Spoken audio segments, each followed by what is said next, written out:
Hello and welcome back to Everyday English Talk, the podcast that helps you practice English for real-life situations. I'm Anna. And I'm Ben. Thanks for joining us today.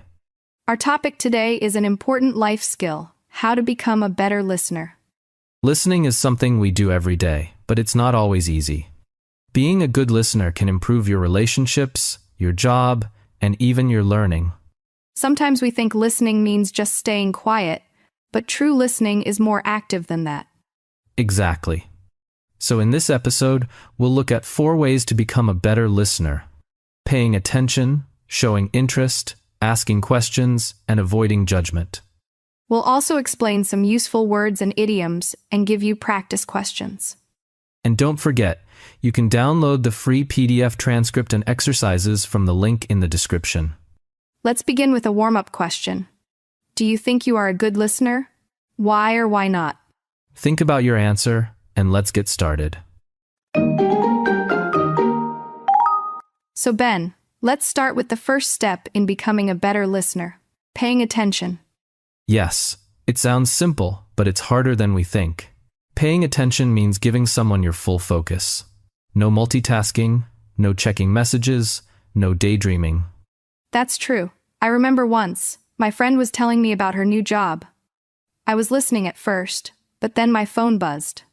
I looked down for just a second, and when I looked back up, I had completely lost the thread of her story. I've done that too. Even one quick glance can make the other person feel ignored. Eye contact is really important. It shows respect and makes the speaker feel that you care. Yes, and body language too. Nodding, leaning slightly forward, or just facing the speaker can show that you're really present. The problem is, our world is full of distractions. Notifications pop up, background noise, or sometimes we just tune out because we're tired. Have you ever noticed yourself pretending to listen while your mind is somewhere else? Oh, many times. In a long meeting, my thoughts wander, and suddenly I realize I missed the last 2 minutes. It's embarrassing when someone asks, "What do you think, Anna?" And I have no idea what was said. I think that happens to everyone. One tip I use is repeating key words silently in my head while the person talks. It helps me focus and stay engaged. That's a smart trick. I sometimes take notes if it's an important conversation, like in class or at work. It keeps my brain active. Another good idea is to remove distractions before you listen. Put the phone face down, close the laptop, or even move to a quieter place. Yes, those small choices make a big difference. Paying attention is the foundation of listening. Without it, the rest doesn't matter. Exactly. If you want to be a better listener, start by giving your full attention. It's simple but powerful. Let's review some useful words and idioms we used. Pay attention. It means to focus on something or someone carefully. For example, in class, it's important to pay attention so you don't miss key points. Lost the thread. It means to lose track of what someone is saying or the main idea of a conversation. For example, I looked at my phone during the meeting and completely lost the thread of the discussion. Tune out. It means to stop listening or stop paying attention, often because of boredom or distraction. For example, he tuned out after the teacher started explaining the same thing again and again. Mind wanders. It means when your thoughts drift away from what you're supposed to be focusing on. For example, during the long lecture, my mind wandered to what I would have for lunch. Make a big difference. It means to have a strong effect or impact on a situation. For example, just smiling and listening carefully can make a big difference in how people feel. And now, let's learn a distinction that learners often ask about: hear versus listen. To hear is a passive sense. It's the physical ability to notice sounds with your ears without necessarily focusing. Example: I heard a car alarm outside while I was working. To listen is an active choice. It means you pay attention to a sound and try to understand its meaning. Example: I stopped working to listen to the news report on the radio. So remember, hearing is automatic, but listening is a focused action. So Ben, paying attention is the first step in good listening, but if we stop there, it might not be enough. That's right. Imagine someone just sitting in front of you, totally silent, no reaction, no smile. You would probably wonder if they are really listening. Exactly. That's why the second step is showing interest. Good listeners don't just stay quiet, they give signals that they are engaged. Signals can be very small. For example, saying short phrases like, I see, really? Or, that makes sense. Those little words tell the speaker, I'm with you, keep going. Yes, and body language is just as important. Nodding your head, leaning forward a little, or smiling at the right moment, those are powerful ways to show you care. I had a professor in university who always nodded when students spoke. It gave me confidence, even when my answer wasn't perfect. I thought, okay, he's listening. He values what I'm saying. That's such a good example. On the other hand, I've also seen people pretend to listen. They sit there, but they don't nod, they don't react, and sometimes they even glance at their watch. That makes the speaker feel ignored. Yes, that can feel discouraging. Another way to show interest is by remembering details. For example, if a colleague told you last week, I have a job interview, and this week you ask, so, how was the interview? That proves you paid attention. People really notice when you remember small details. It shows that you didn't just hear the words, you actually cared, and that builds trust in the relationship. But we should also be careful. Some listeners try too hard. They interrupt all the time with, wow, or, oh, me too. That can feel like they are trying to take over the story. True. Showing interest should support the speaker, not steal the spotlight. The goal is balance just enough words and gestures to encourage, without interrupting. Exactly. When you show genuine interest, the conversation flows more naturally, and the speaker feels respected. And I think that's the heart of good listening. People don't only want quiet ears, they want signs that their words are being received and valued. Well said. Showing interest turns listening into real connection. Before we finish this part, let's check some useful words and idioms we used. Engaged. It means actively involved and focused in a conversation. Example, she stayed engaged during the meeting by nodding and asking short questions. I'm with you. It means a phrase to show that you understand and are following the conversation. For example, so first we go to the station, then transfer buses. Okay, I'm with you. Take over. It means to start controlling something or dominate a conversation. For example, he always tries to take over the discussion instead of letting others share. Steal the spotlight. It means to attract all the attention away from the main speaker or focus. For example, at the wedding, her funny story stole the spotlight from the bride's speech. The heart of. It means the most important or central part of something. For example, trust is the heart of every strong friendship.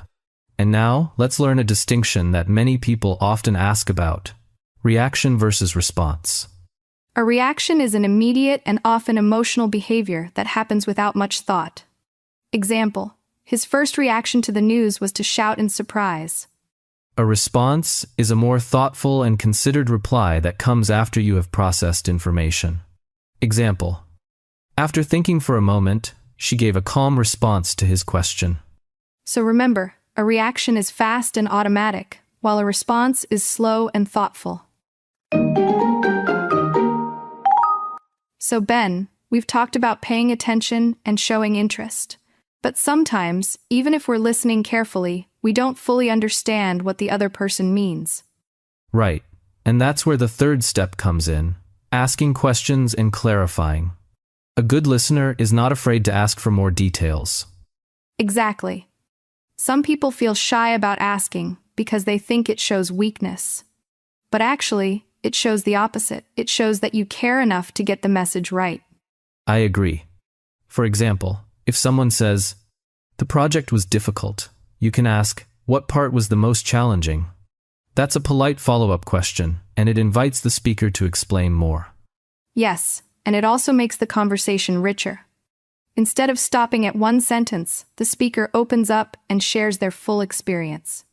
Another useful tool is clarifying questions. If someone says something that's not clear, you can say, sorry, could you explain that again? Or, what do you mean by that?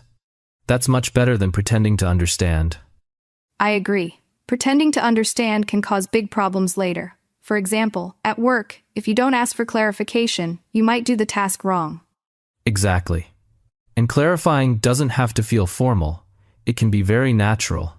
Sometimes I just repeat the last part of what the person said, like, "Oh, so you're moving to a new apartment?" That way they can confirm or correct me. That's a great trick. It shows you're listening and makes the speaker feel valued.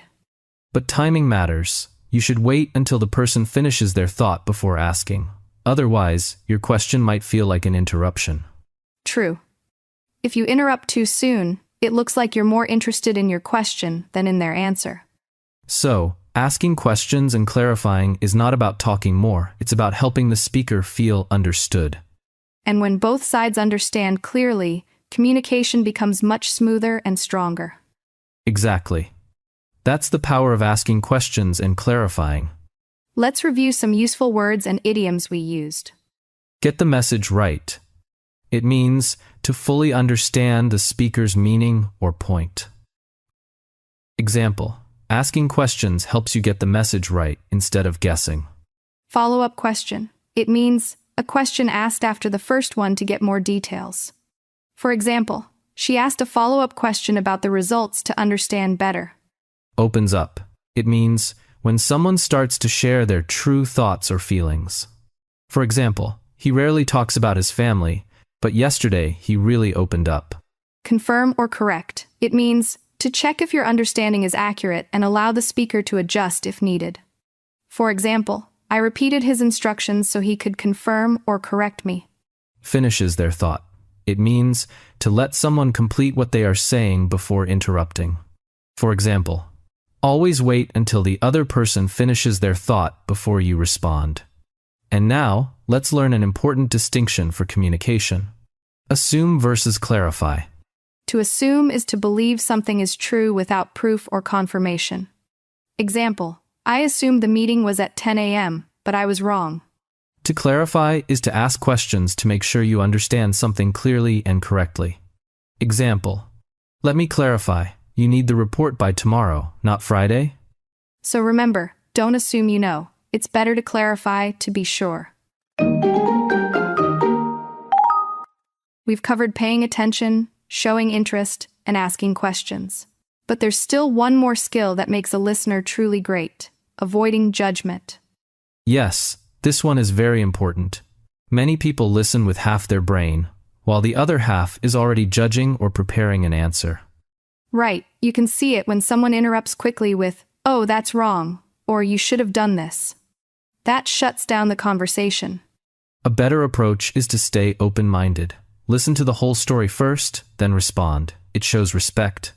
I remember once, my friend was talking about a mistake she made at work. I wanted to jump in with advice, but instead, I just stayed quiet and listened. She later told me that she felt relieved because she could share without being judged. That's a perfect example. Sometimes people don't need solutions, they just need someone to listen without criticizing. Giving feedback can help, though, if it's done gently. For example, you can reflect back. So you're saying you felt stressed in the meeting? That shows you understood without judging. Yes, reflecting back or summarizing is a strong listening tool. It confirms what you heard and gives the speaker a chance to correct you if needed. And it builds trust. When people feel safe from judgment, they share more honestly. Exactly. On the other hand, if you judge too quickly, they will shut down and stop sharing. So avoiding judgment doesn't mean you never give opinions. It just means you wait, you listen carefully, and you respond in a supportive way. Well said. Listening is not about proving who is right, it's about creating understanding. And that's why avoiding judgment and giving feedback is the final step to becoming a better listener. Agreed. It's the step that turns listening into real connection.